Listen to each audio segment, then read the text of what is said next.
নমি নমি এইবোৰ কি মানে তুমি ঘৰৰ কাম একোৱে কৰা নাই যে হেনেকৈ হলে কেনেকৈ হ'ব বাৰু তুমিয়ে কোৱাচোন ঘৰৰ কাম মানে মই কি কাম কৰিব লাগে এখন ঘৰত এজনী বোৱাৰীয়ে কি কাম কৰিব লাগিব সেইবোৰ এতিয়া আকৌ মই তোমাক নতুনকৈ শিকাব লাগিব নেকি তুমি মোলৈ বিয়া হোৱা আজি 6 মাহেই হ'ল 6 মাহ কাল তুমি একো এটা কাম হাতে দিলা নাই গোটেইবোৰ কাম মায়ে অকলে অকলে কৰে মা জানো ভাগৰ নালাগে মা এতিয়া বুঢ়া হোৱা নাই জানো এতিয়া আৰু তুমি এনেকৈ থাকিলে নহ'ব নহয় ঘৰৰ কাম বনবোৰৰ অলপ অলপ দায়িত্ব ল'ব লাগিব আকৌ তুমি জানো এইখন ঘৰ আলহী এইখন ঘৰ তুমি বোৱাৰী এইখন ঘৰ কিছুমান তোমাৰ ওপৰত দায়িত্ব আছে কিয় কৰিম হা মই ঘৰৰ কাম কেলে কৰিম মই কি এইখন ঘৰ বন্ধ কৰা মানুহ নেকি মই এইখন ঘৰলৈ বোৱাৰী হৈ আহিছো তোমাৰ ঘৰ কাম বনবোৰ কৰিবলৈ অহা নাই মোৰ নিজৰ ঘৰতে মই পানী গিলাচো হাতেদি লৈ নাখালো এতিয়া তোমাৰ ঘৰত মই কাম কৰি দিম নেকি তুমি নকৰিলে ঘৰৰ কাম বনবোৰ কোনে কৰিব কোনোবা বেলেগ মানুহে আহি কৰি দিবহি জানো নাজানো কোনে কৰিব কিন্তু মই ঘৰৰ কাম একো নকৰো সেইটো একেবাৰে সঁচা কথা আৰু এনেও মই এইখন ঘৰত কেলে কাম কৰিম এইখন ঘৰ মোৰ দেউতাৰ টকাৰে চলি আছে যেতিয়া তোমাৰ টকাৰে চলাবা তেতিয়া তুমি মোক অৰ্ডাৰ দিবা বুজিছা মোৰ দেউতাৰ টকাৰে এইখন ঘৰ চলি থকালৈকে মই কাৰো কথাই নুশুনো মোৰ যি মন যায় মই তাকেই কৰিম মোৰ যেনেকৈ মন যায় মই তেনেকৈ থাকিম মানে তুমি কি ক'ব বিচাৰিছা তুমি হ'বলৈ নাজানা তোমাৰতো একো কাম বনেই নাই চাকৰি বাকৰিও নাই তুমি ক'ৰ পৰা ঘৰ চলাইছা মই তোমালৈ আহোঁতে যিমানখিনি টকা পইচা লৈ আহিছিলোঁ সেইখিনি টকাৰেহে ঘৰখন চলি আছে আৰু যদি কিবা অভাৱ হয় মই দেউতাক ফোন কৰি দিওঁ দেউতাই লগতে আহি মোক দি থৈ যায়হি টকাই পইচাই চাউলে পাতে মোৰ দেউতাইহে চলাই আছে তুমি চলাইছা নেকি তোমালোকক কিন্তু আচৰিত পাইছো দেই মোৰ দেউতাৰ টকাই খোৱা আকৌ মোকেই কাম কৰিবলৈ কোৱা সঁচাকৈ কৈছো মই এইবোৰ একেবাৰে গম পোৱা নাছিলো তুমি যে তোমাৰ দেউতাক ফোন কৰি বস্তু বিচৰা তোমাৰ দেউতাই যে তোমাক দি থৈ যায়হি আৰু তুমি যে মোক বজাৰ সমাৰ কৰিবলৈ পইচা দিয়া সেইবোৰ পইচা মই তোমাৰ তাত থকা বুলিহে জানো তোমাৰ পৰা লৈছো বুলিহে জানো তুমি যে সেইবোৰ তোমাৰ দেউতাৰ পৰা আনিছা মইনো কি জানো সেইবোৰ মোৰ দেউতাৰ টকা আৰু ক'বলৈ গ'লে সেইবোৰ দেউতাই এনেই দিয়া নাই সেইবোৰ যৌতুক বুজিছা মই মাহঁতৰ ঘৰৰ পৰা যিয়ে নানো কিয় সকলো বস্তুৱে যৌতুক বুলিয়ে ধৰিবা আৰু হয়ো মাকৰ ঘৰৰ পৰাতো বস্তু দাবী কৰি অনা মানে যৌতুকেই হ'ল ন শুনা নমি মই তোমাৰ মা দেউতাৰ পৰা কেতিয়াও যৌতুক বিচৰা নাছিলো আৰু মই তোমাকো কৈছিলো আমাক একো যৌতুক নালাগে তুমি যদি তোমাৰ মা দেউতাৰ পৰা কিবা আনিছা সেইবিলাকৰ লগত মোৰ লেটিপেটি নাই মই সেইবোৰ নাজানো আৰু যৌতুক বিচৰা মানুহ মই নহয়ো তুমি মোক সেইবোৰ যৌতুককৈ কথা কৈ নাথাকিবা সঁচা কথাটো ক'লেকে লাজ পোৱা কিন্তু মোৰ মাহঁতৰ ঘৰৰ পৰা অনা বস্তুবোৰ খাবলৈ আৰু পইচাবোৰ খৰচ কৰিবলৈ ভাল পোৱা তোমাৰ লগত কোনে কথা পাতে তোমাৰ লগত কথা পতাতকৈ নপতাই ভাল তুমি যি কৰা কৰি থাকা মই মাক অকণমান সহায় কৰি দিওঁগৈ যোৱা মই কিবা ধৰি আছো নেকি যাৰ যি কৰিবলৈ মন গৈছে কৰি থাকিলেই হ'ল মইতো কাকো ডিষ্টাৰ্ব দিবলৈ যোৱা নাই মোকো ডিষ্টাৰ্ব দিবলৈ নাহিলেই হ'ল একো মোক তেওঁলোকে খুৱাই পিন্ধাই ৰখা নাই নহয় মই দেউতাৰ টকাইহে খাই আছো মই মোৰ দেউতাৰ টকাই খাই সিহঁতৰ ঘৰত কাম কৰি দিম ইমান সহজ বোৱাৰী বোৱাৰী কি হ'ল মা কওক হেৰি মানে বোৱাৰী সেই গজেনৰ দোকানৰ বাকী কেইটামান আছিল মই সেই পিনে যাওঁতে বিচাৰিছে তোমাৰ হাতত যদি পইচা আছে দিয়াচোন বাকী কেইটা মাৰি থৈ আহোঁগৈ মা কি মানে এইবোৰ আপুনি মোক ইমান সাহ পাই গৈছে আপোনালোকে দোকানৰ বাকী কৰিব আৰু সেই বাকী মই মাৰিম এইবোৰ কিবা কথা নেকি মোৰ সেইবোৰ দায়িত্ব নহয় আপুনি মোক দোকানৰ বাকী খুজিবলৈ লাজেই পাব লাগিছিল দোকানৰ বাকী কৰিবলৈ যাওঁতে মোক সুধি গৈছিল নেকি আপোনালোকে নিজে নিজে ইনকাম কৰক আৰু বাকী মাৰক সেইবোৰ কথা মোক কৈ নাথাকিব বোৱাৰী আগতে আমাৰ ঘৰত ইমান অভাৱ নাছিল ইমান পইচা পাতিৰ লগত অসুবিধা নাছিল কিন্তু বাবাৰ দোকানখন জ্বলি যোৱাৰ কাৰণেহে আমাৰ ইমান অভাৱ হৈছে সি যদি আকৌ নতুনকৈ ব্যৱসায়টো আৰম্ভ কৰে তেতিয়াহ'লে আমাৰ নিশ্চয় ভাল দিন আহিব বোৱাৰী তোমাৰ পৰা যিমানকেইটা পইচা লৈছোঁ গোটেইকেইটা তাক উলিয়াই দিবলৈ ক'ম তুমি সেইবোৰ একেবাৰে নাভাবিবা তোমাৰ পইচাকেইটা আমি মাৰি খাম বুলি এইবোৰ কি কথা ক'বলৈ আহিছে মা এওঁ ইনকাম কৰিলে মোক ধাৰ মাৰি দিব মানে আমাৰ মতাটিৰ মাজত আপুনি বিভেদ আনিবলৈ চেষ্টা কৰিছে নহয় বোৱাৰী মানে তোমাৰ আকৌ পইচাকেইটা কিবা কামত লাগিবও পাৰে আমি এতিয়া খৰচ কৰি আছোঁ সেইকাৰণে উলিয়াই দিম বুলি কৈছোঁ আকৌ হ'ব এতিয়া আপুনি ওলোটা পাক মাৰিব নালাগে আপোনাৰ কথা মই সকলো বুজি পাইছোঁ নমি কি হ'ল মায়ে কি কৈছে তোমাক মাৰ কি কথা বুজি পালা তুমি কি ক'ব আৰু পইচা লাগে তেওঁ মা তোমাকনো কিহৰ পইচা প্ৰয়োজন হ'ল সেই গজনৰ কথা কৈছোঁ দোকানৰ বাকী কেইটা বিচাৰিছিল তাকে বোলো বোৱাৰীৰ হাতত আছে নেকি বাকী কেইটা মাৰি দিওঁ মানুহ দুনুহৰ আগতে কয় বৰ লাজ পাওঁ হয় নেকি মা বাকী খাইছোঁ যেতিয়া আৰু দিবতো লাগিবই নমি তোমাৰ হাতত আছে যদি দিয়াচোন মাক বাকী কেইটা মাৰি থৈ আহক যেতিয়া তেতিয়া পইচা বিচাৰি দিয়ে লাজো পোৱা যায় দিয়াচোন তোমাক পইচা লাগে তেতিয়াহ'লে তুমি এটা কাম কৰা মোৰ হাতত নাই মোৰ দেউতাৰ ওচৰলৈ যোৱা মোৰ দেউতাৰ ওচৰত গৈ তোমালোকৰ বাকী কিমান হৈছে কোৱাগৈ দেউতাই দিব যোৱা নিশ্চয় দিব কি তোমাৰ দেউতাৰ ওচৰত পইচা বিচাৰি যাম কিন্তু কিয় বোৱাৰী তোমাৰ হাতত নাই নেকি নাই নহয় মা মোক দেউতাই দিয়া পইচা কেইটাহে থাকে আপোনাৰ ল'ৰাটোৱেতো মোক আজিলৈকে এটকাও ইনকাম কৰি দিবই পৰা হোৱা নাই মোৰ হাতত ক'ৰ পৰা পইচা থাকিব আপোনালোকক দিবলৈ আৰু কি জানে, মোৰ দেউতাৰ ওচৰত পইচা বিচাৰি এটা কাৰণতে যাবলৈ দিছোঁ, তেওঁলোকেও গম পাওক তেওঁলোকৰ যে জোঁৱাইটো একো কামত নহা মানুহ। এফালৰ পৰা অপমান পাই আহিছোঁ, আকৌ তোমালোকৰ ঘৰত পইচা বিচাৰি অপমানিত নহওঁ দিয়া, নালাগে। আমাৰ দেউতা ইমান অভদ্ৰ নহয় মা আপোনালোকক অপমান কৰিবলৈ। যাওক বিচাৰি যাওক, একো নহয় যাওক। তোমাৰ দেউতা অভদ্ৰ নহ'লেও তেওঁকনো কেনেকৈ পইচা বিচাৰোঁ, আমাৰ জানো নিজৰ মান সন্মান নাই? সেইটোৱে কথা মা, যদি আপোনাৰ ইমানেই মান সন্মান প্ৰয়োজন তেনেহ'লে আপোনাৰ ল'ৰাটোক আপুনি কাম কৰিবলৈ কওক। সি পইচা ইনকাম কৰি আনি দিব পাৰিব লাগিব, তেতিয়াহে আপোনাৰ মান সন্মান থাকিব। হ'ব দিয়া বোৱাৰী, নালাগে পইচা। নমি, তুমি মোৰ কথা সকলো গমেই পাইছা, তাৰ পাছতো তুমি মোক প্ৰতিটো সময়তে কেলে এনেকৈ ইনচাল্ট কৰি থাকা? ক'ত ইনচাল্ট কৰিলোঁ, সঁচা কথাটোহে কৈছোঁ। দিয়া হ'ব দিয়া, মানুহৰ সময় একেবাৰে নাথাকে, কিন্তু সেইটো কথা মনত ৰাখিবা। যোৱা যোৱা, অকল মুখখন চলিলে নহ'ব, হাতখনো চলিব লাগিব। পকেটত পইচা লৈ মুখখন চলালেহে কামত দিয়ে। বোৱাৰী, অ' বোৱাৰী, বোৱাৰী। এই বুঢ়ীজনী মাজে মাজে কি হয় জানো, কেলে এনেকৈ চিঞৰ বাখৰ কৰি থাকে? নমি, অ' নমি, মায়ে তোমাক ইমান সময়ৰ পৰা মাতি আছে, তুমি কি শুনা নাই নেকি? জ্বৰত মানুহজনী পৰি আছে, সিমান সময়ৰ পৰা কাহি আছে, তোমাক পানী গিলাচ বিচাৰি আছিল। তুমি কি পানী গিলাচ দিবলৈ নোৱাৰা নেকি? তুমি যদি মাক পানী গিলাচ দিয়া, অকণমান মাজে মাজে গৈ খবৰ লোৱা, অকণমান ধ্যান ৰাখা, তোমাৰ কি কিবা ক্ষতি হয় নেকি? কি মই তোমাৰ মা ধ্যান ৰাখিব লাগে? কি প্ৰয়োজন পৰিছে? মই কি ডক্তৰ নে নাৰ্ছ নে এইখন ঘৰ বন্ধ কৰা মানুহ? মোৰ একো গৰজ পৰা নাই বুজিছা, তোমাৰ মাক মই প্ৰতি সময়তে খবৰ লৈ থাকিবলৈ, আউল মাৰি থাকিবলৈ। তোমাৰ মাক লৈ যদি ইমানেই চিন্তা হৈছে তেনেহ'লে কাম কৰা মানুহ এজনী ৰাখি দিয়া, তোমাৰ মাৰ প্ৰতি সময়তে লগত থাকিব, আউল মাৰি থাকিব। মোৰ পৰা সেইবোৰ আশা নকৰিবা। তুমি এনেকৈ ক'ব পাৰানে? তুমি ইমান অহংকাৰী বুলি মই কেতিয়াও ভবা নাছিলো। তোমাক মায়ে নিজৰ জীয়েকতকৈ কোনো গুণেই কম বুলি নাভাবিছিল, নিজৰ জীয়েকৰ দৰে তোমাক ৰাখিছিল, আৰু তুমি মাৰ লগত এনেকুৱা ব্যৱহাৰ কৰিছা। এইবোৰ কিয় হৈছে মই সকলো গম পাইছো। তোমাৰ দেউতাৰ পইচাৰ কাৰণে, তোমাৰ দেউতাৰ পইচা ভূতটো যে তোমাৰ গাত লাগি আছে, যিদিনাখন এইটো ভূত আঁতৰ হ'ব সেইদিনাখন তুমি গম পাবা তুমি কি কৰি আছা। তুমি কৰা কামবোৰ যে কিমান বেয়া কাম তুমি সেইদিনাখনহে গম পাবা, আৰু সেইদিনাখন তোমাৰ লগত কোনো নাথাকিব, মই কৈ থলো। আৰু তুমি মোক এটা কথা কোৱাচোন, তুমি যদি মোক ইমানেই দেখিব নোৱাৰা, মোৰ মাকো যদি তুমি ইমানেই সহ্য কৰিব নোৱাৰা, এইখন ঘৰক যদি তুমি নিজৰ ঘৰ বুলি এতিয়াও মানিয়ে ল'বলৈ পৰা নাই, তেনেহ'লে তুমি এইখন ঘৰলৈ কিয় আহিছিলা? মোৰ লগত তুমি কিয় বিয়া হৈছিলা?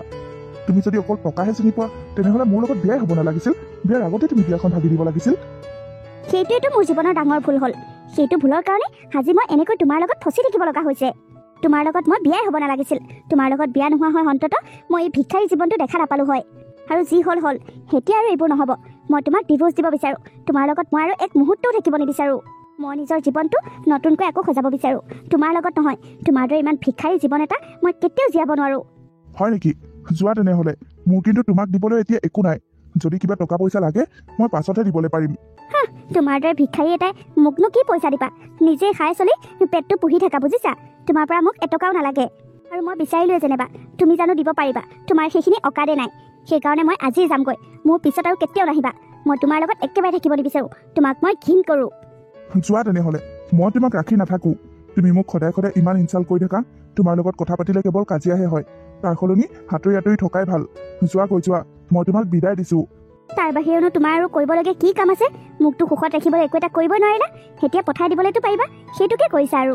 ঠিক আছে, আজিৰ পৰা আৰু তোমাৰ লগত মোৰ কোনো ধৰণৰ সম্বন্ধ নাই। ঘৰত কোনোবা আছেনে? বাইদেউ, বাইদেউ।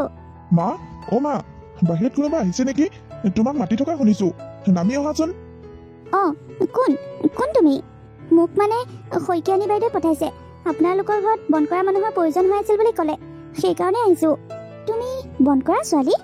তোমাক দেখোন চিনি পাওঁ লাগিছে। তুমি নমি নহয়নে? হয়নে নহয়? মা আপুনি? হয় হয়, মই নমি। আপুনি মোক চিনি পাইছে মা? তুমিতো দেউতাৰ ঘৰলৈ গুচি গৈছিলা, এতিয়া তোমাৰ এনেকুৱা অৱস্থা কেনেকৈ হ'ল মাজনী? সেইবোৰ সকলো ভাগ্যৰ খেল মা। মই আপোনালোকক বহুত দুখ দিছিলোঁ। মোৰ দেউতাৰ টকাৰ ওপৰত মই বহুত অহংকাৰ দেখাইছিলোঁ, আৰু আপোনালোকক বহুত দুখ দি থৈ গুচি আহিছিলোঁ। মা, কোন আহিছেনো? তুমি কাৰ লগত ইমান কথা পাতি আছা? বাবা, তই ধৰিব পাৰিছনে সেইজনী কোন? সেইজনী নমি, আমাৰ বোৱাৰী। কি হ'ল? কিয় আহিছে ইয়ালৈ? মই জানো, মই তোমাক বহুত দুখ দিছোঁ। তুমি মোক কেতিয়াও ক্ষমা নকৰা, কিন্তু মই তোমাক দুখ দিয়াৰ ফল আজি পালোঁ বুজিছা। তোমাৰ বেয়া সময়ত মই তোমাক হাঁহিছিলোঁ। মই যিখিনি তোমাক সহায় কৰিছিলোঁ সেইখিনিক লৈ তোমাক মই লাজ দিছিলোঁ। মই তোমাক কেতিয়াও সন্মান দিয়া নাছিলোঁ। তোমাৰ ঘৰখনৰ মানুহকো মই কেতিয়াও সন্মান দিয়া নাছিলোঁ। সন্মানটো দূৰৰে কথা, তোমালোকক মই নিজৰ কৰিয়ে মানি লোৱা নাছিলোঁ। মই ভাবিছিলোঁ তুমি জীৱনত কেতিয়াও একো কৰিব নোৱাৰিবা, সদায় সেই অভাৱী জীৱনটোৱে তুমি কটাই থাকিবা, আৰু তোমালোকৰ ঘৰখনত মই কেতিয়াও সেনেকৈ থাকিব নোৱাৰিম। সেইকাৰণে তোমাৰ পৰা আঁতৰ হৈ মই শান্তিত জীৱন কটাম বুলি ভাবিছিলোঁ। তোমাৰ সেই অভাৱী জীৱনৰ পৰা মই মুক্ত হৈ যাম বুলি ভাবিছিলোঁ। মই বহুত ভুল কৰিছিলোঁ সেইখিনি সময়ত, বহুত বেয়া কাম কৰিছিলোঁ সেইবোৰ। মোৰ দেউতা ঢুকোৱাৰ পাছত সকলো সলনি হৈ গ'ল। বৌহঁতে মোক ঠাট্টা মস্কাৰ কৰিবলৈ ল'লে, দাদাহঁতেও মোক বুজা বুলি ভাবিবলৈ ল'লে। দেউতা নোহোৱা হোৱাৰ পাছত বেলেগ চখ পুৰোৱাটো দূৰৰে কথা, পেটৰ ভাতকেইটাও সম্পূৰ্ণকৈ খাবলৈ নোপোৱা হ'লোঁ। আৰু কেইদিনমানৰ আগত বৌহঁতে মোক ঘৰৰ পৰা গতিয়াই বাহিৰ কৰি দিলে, আৰু তেতিয়াৰ পৰা মই এনেকৈ মানুহৰ ঘৰে ঘৰে কাম কৰিয়ে চলি আছোঁ।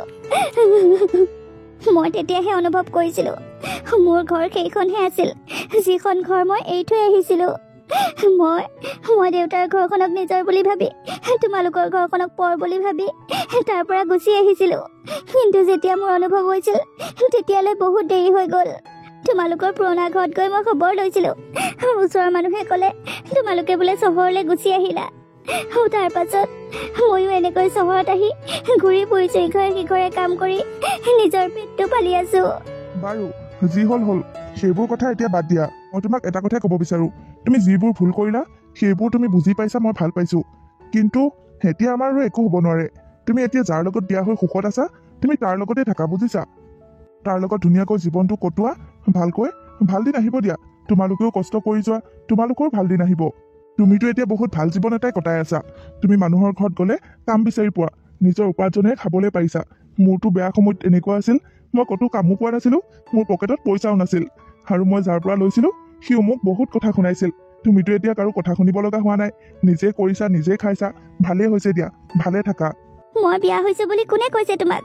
মই নাই বিয়া হোৱা, মই আজিও তোমাকেই ভাল পাওঁ, তোমালৈ ৰৈ আছোঁ। মোলৈ বাচ্চাই ৰৈ আছা? আমাৰতো ডিভোৰ্চ হৈ গৈছিল অলৰেডি, আৰু তুমিওতো সেন্দুৰ লোৱা নাই, এতিয়া আকৌ মোলৈ ৰৈ থকা কি কথা আছে? দিলোঁ, কাগজত তোমাক মই ডিভোৰ্চ দিলোঁ, কিন্তু মোৰ অন্তৰৰ পৰা তোমাক কেতিয়াও উলিয়াই দিব পৰা নাছিলোঁ। আজিও মই তোমাকেই ভাল পাওঁ, তোমাৰ বাহিৰে বেলেগৰ কথা মই ভাবিবই নোৱাৰোঁ। মই বহুত চেষ্টা কৰিছিলোঁ, কিন্তু নোৱাৰোঁ। বাৰে বাৰে তোমাৰ ছবিখনহে আহে মোৰ সন্মুখলৈ। মোৰ যেতিয়া অনুভৱ হৈছিল মই তোমাৰ অবিহনে জীয়াই থাকিব নোৱাৰোঁ, মই তেতিয়া তোমাক বিচাৰি গৈছিলোঁ, কিন্তু তোমালোক ঘৰ এৰি গুচি আহিলা। আৰু সেইদিনাখনেই ভাবি লৈছিলোঁ মই কালৈকো বিয়া নহওঁ, যিমান দিন জীয়াই থাকিম তোমাৰ হৈ জীয়াই থাকিম। মই তোমাৰ হৈ থাকিব বিচাৰোঁ সঁচা, কিন্তু মই এতিয়া তোমাৰ লগত থাকিব নোৱাৰোঁ। মই জানো মই বিচাৰিলেও তোমাৰ লগত মই কেতিয়াও থাকিব নোৱাৰোঁ। কিয় বোৱাৰী? কিন্তু কিয়? তুমি বাবাৰ লগত কিয় থাকিব নোৱাৰা? সেও জানো বিয়া কৰোৱা নাই মা? সিমান দিনেতো সেও চাগে কাৰোবাক বিয়া কৰাই ল'ৰা ছোৱালীও হ'ল চাগে এওঁৰ। নাই বোৱাৰী, আমাৰ বাবাই এতিয়ালৈকে কাকোৱে বিয়া কৰোৱা নাই, কিন্তু আমাৰ ডিভোৰ্চ হোৱাটো 5 বছৰ হৈ গ'ল। আমাৰ বাবাক তুমি য'তেই এৰি থৈ গৈছা সি আজিও তোমাৰ কাৰণে তাতেই ৰৈ আছে। তোমাৰ বাহিৰে সি কাকো বিয়া কৰাম বুলি ভাবিবই নোৱাৰে। তুমি এৰি থৈ যোৱাৰ পাছত সি যিমান সময় পাইছে গোটেই সময়কণে নিজৰ কামত দিছে, আৰু আজি সি কামটোক ভাল পোৱাৰ কাৰণে তাক আজি কামে সিমান ওপৰলৈ উঠাই দিলে। ক'ৰ মানুহ ক'ৰ পোৱালে সি? এইবোৰ কি সি কষ্ট নকৰাকৈ হৈছে বুলি ভাবিছা নেকি? সি খাবলৈ পাহৰি গ'ল, কেৱল সি ধনী হ'ব লাগে। তুমি তাক এৰি থৈ যোৱা দুখটোৱে একেবাৰে সলনি কৰি পেলালে গোটেই মানুহটো। প্লিজ মোক ক্ষমা কৰি দিয়া। মোৰ এই অহংকাৰটোৰ কাৰণে তুমি কম কষ্ট পাব লগা হৈছেনে বাৰু? মোক ক্ষমা কৰি দিয়া প্লিজ। মই আৰু তোমাৰ লগত কেতিয়াও তেনেকুৱা নকৰোঁ। মই বুজি পাইছোঁ দিয়া, হ'ব দিয়া, এতিয়া আৰু কান্দা কুটা কৰিব নালাগে। আমি আকৌ আগৰ দৰে একেলগে থাকিম। মই তোমাক এতিয়াও নিজৰ সংসাৰৰ এজন বুলিয়েই ভাবোঁ। তোমাক ডিভোৰ্চ দিলেও মই মোৰ জীৱনৰ পৰা তোমাক কেতিয়াও বাহিৰ কৰি দিয়া নাছিলোঁ। আগতে কোৱা, তুমি মোক ক্ষমা কৰি দিছানে নাই? মইতো তোমাক বহুত আগতেই ক্ষমা কৰি দিলোঁ। আজি মই য'ত আছোঁ এয়া কেৱল তোমাৰ কাৰণেই সম্ভৱ হৈছে। তুমি যদি মোক সেইখিনি সময়ত তেনেকুৱা নকৰিলা হয়, মই এনেকৈ কেতিয়াও কামত মন দিব নোৱাৰিলোঁ হয়, আৰু কেতিয়াও এনেকৈ ধনী হ'ব নোৱাৰিলোঁ হয়। তুমি মোক আকৌ বিয়া কৰাবানে? কৰাম, নিশ্চয় কৰাম। এতিয়া আকৌ বোৱাৰী হিচাপে ঘৰৰ কাম কৰিবানে নকৰা? আকৌ এতিয়া আকৌ তুমি কোম্পানীৰ মালিকনী হৈ গ'লা নহয়, সেইখন ঘৰৰো মালিকনী। নে তোমাক 10জনীমান কামলা ৰাখি দিব লাগিব? কৰিম, মই সকলো কৰিম। ঘৰৰ কাম সকলো কৰিব জনা হ'লো। লোকৰ ঘৰত কৰি কৰি মই সকলো শিকি ল'লোঁ। সেইবোৰ কথা আৰু মুখলৈ নানিবা। তুমি লোকৰ ঘৰত কাম কৰা বুলি শুনিলে মোৰ মনটো একেবাৰে বহুত বেয়া লাগি যায়। সেইবোৰ কথা আৰু কেতিয়াও মনলৈ নানিবা। সেইবোৰ পাহৰি যোৱা, এটা বেয়া অধ্যায় আছিল বুলি পাহৰি যোৱা। আৰু এতিয়া কাম বনক লৈ কাজিয়া পেচালো কৰিব নালাগে। মই তোমাক যেইজনী কাম কৰা মানুহ লাগে সেইজনী ৰাখি দিব পাৰিম। এতিয়া মোক তুমি কাম কৰা মানুহ ৰাখি দিওঁ বুলি ক'লেও নালাগে, মই ঘৰখন চম্ভালিব পাৰিম দিয়া। মোৰ এতিয়াহে ভাল লাগিছে পাই, বোৱাৰীজনী নাথাকোঁতে গোটেই ঘৰখন উকা উকা লাগি থাকে। বোৱাৰী, আজিৰ পৰা আমি গোটেই দিনটা একেলগে থাকিম। ঠিক আছে মা।